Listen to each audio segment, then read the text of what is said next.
அனைவருக்கும் அன்பான வணக்கங்கள். 22/11/2024 இரவு 8 மணியிலிருந்து 9க்குள் வாராகி தேவி வழிபாடு செய்யறவங்க இந்த தீபத்தை ஏத்துங்க. குடிசையில் இருப்பவரும் குபேரனாகும் யோகத்தை பெறலாம். பொதுவாக நான் நிறைய பதிவுகள், அதுவும் வெள்ளிக்கிழமை பதிவுகள்ல சொல்லியிருக்கேன். சுக்கிரனின் அருள் கிடைச்சா அந்த மனிதன் கண்டிப்பா செல்வம் மிகுந்த மனிதனாகத்தான் வாழுவாங்க. எல்லாருக்குமே நிறைய பணக்காரங்கள்லாம் பாத்தீங்கன்னா அவங்களுக்கு கண்டிப்பா சுக்கிரனுடைய அருள் இருக்கும், அல்லது அந்த நேரத்துல அவங்களுக்கு சுக்கிர திசை நடக்கும். அந்த நேரத்தை அவங்க சரியா பயன்படுத்தி பெரிய அளவுல வந்துருவாங்க. அதுலயும் மார்வாடிகள்லாம் பாத்தீங்கன்னா ரொம்ப குறிப்பா பிரம்ம முகூர்த்த நேரத்தையும் இந்த சுக்கிரஹூரை நேரத்தையும் தான் பயன்படுத்துவாங்க. அந்த நேரத்துல என்ன வழிபாடு செஞ்சா இன்னும் பணம் பெருகும் அப்படிங்கிறத பார்த்து அந்த 2 நேரங்களை பயன்படுத்தி தான் பண விஷயத்தை ஏற்படுத்திக்குவாங்க.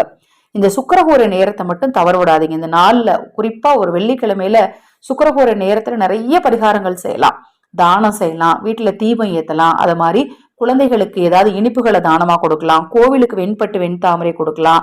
அது மாதிரி பெண்களுக்கு 7, 9 இது மாதிரி பெண்களை கூப்பிட்டு பெண்களுக்கு தாம்பூலம் கொடுக்கலாம். அது மாதிரி அந்த நேரத்துல சுக்கிரஹோரை நேரத்துல உங்க வீட்டுல இருக்கக்கூடிய தங்கம் வெள்ளி இதை கொண்டு மகாலட்சுமி தாயார் அலங்காரம் பண்ணலாம், மருதாணி இலைகளால பூஜை செய்யலாம். இது மாதிரி நிறைய பரிகாரங்கள் இருக்கு. அதுல எது உங்களுக்கு சாத்தியமோ அதை நீங்க தேர்ந்தெடுத்து செய்யுங்க. இப்ப இன்னைக்கே எடுத்துக்கிட்டீங்கன்னா சுக்கிரஹோரை நேர பரிகாரம் 2-3 பரிகாரம் நான் சொல்றேன் அப்படின்னா அதுல எந்த பரிகாரம் செய்யறதுக்கு உங்களுக்கு சாத்தியப்படுதோ அந்த பரிகாரத்தை செய்யுங்க. குடிசையில் இருப்பவரும் குபேரன் ஆகிறதுக்கு இந்த தீபத்தை ஏத்துங்க. இந்த தீபம் ஏத்துறதுக்கு தேவையான ஒரு பொருள் பாத்தீங்கன்னா, குடிசையில் இருப்பவர் குசேலன். குசேலன் செல்வந்தன் ஆகிறதுக்கு உதவுன ஒரு பொருள் நம்ம எல்லாருக்கும் தெரியும், அவல். அவலை கொண்டுட்டு போய் கிருஷ்ணருக்கு கொடுத்துதான் கிருஷ்ணர் உடனே பார்த்து அவரை செல்வந்தர் ஆக்குறாரு. அந்த அவல் எடுத்துக்கோங்க. வெள்ளை அவல் இருந்தாலும் சரி, சிகப்பவல் இருந்தாலும் சரி. குபேரன் ஆகும் யோகம். குபேரனுக்கு பிடிச்ச பொருள் என்னன்னா கல்கண்டு தான். அந்த கல்கண்டை எடுத்துக்கோங்க. அவல் கொஞ்சம், கல்கண்டு கொஞ்சம் எடுத்து அது ரெண்டையும் ஒன்றாக கலந்து ஒரு தட்டில் வச்சுக்கோங்க. வச்சுட்டு அதுக்கு மேல ஒரு அகல் விளக்கு வச்சு அதுல நெய் ஊற்றி பஞ்சு திரி போட்டு தீபம் ஏத்துங்க. சரிங்க, இன்னைக்கு சுக்கிரஹோரை நேரத்துல மட்டும் இது செஞ்சா போதுமா அப்படின்னா, தினமுமே வரக்கூடிய சுக்கிரஹோரை நேரத்துல செய்யறது ரொம்ப ரொம்ப சிறப்புங்க.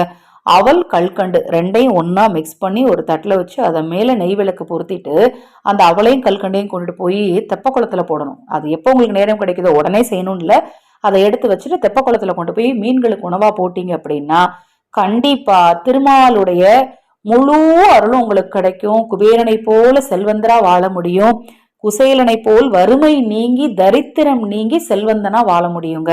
இப்ப நான் சொன்னது ரொம்ப ரொம்ப எளிமையான பரிகாரம் தான். இன்று செய்யுங்க, அல்லது நாளைக்கு வரக்கூடிய சுக்கிரஹோரை நேரத்துல செய்யுங்க, இல்ல அடுத்த வாரம் வெள்ளிக்கிழமை வரக்கூடிய சுக்கிரஹோரை நேரத்துல செய்யுங்க. கண்டிப்பா உங்கள் தரித்திரம் நீங்கும், பணம் சேரும், குபேர யோகம் உங்களை தேடி வரும். இது போன்ற எண்ணற்ற தகவல்களை தெரிந்து கொள்ள நமது சேனலை சப்ஸ்கிரைப் பண்ணிக்கோங்க.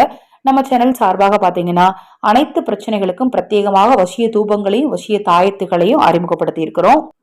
உங்களுக்கு அதை பற்றிய விவரங்கள் தேவையெனில் 9344692042 இந்த வாட்ஸ்அப் எண்ணுக்கு தொடர்பு கொள்ளுங்க. தொடர்ந்து நம்ம சேனலை பாருங்க. இப்பதான் முதன்முறையா பார்க்கறீங்கன்னா சப்ஸ்கிரைப் பண்ணிக்கோங்க. பக்கத்துல இருக்கிற பெல் பட்டனை மறக்காம கிளிக் பண்ணிக்கோங்க.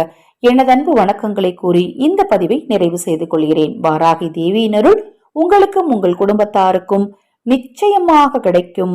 நல்லதே நடக்கும்.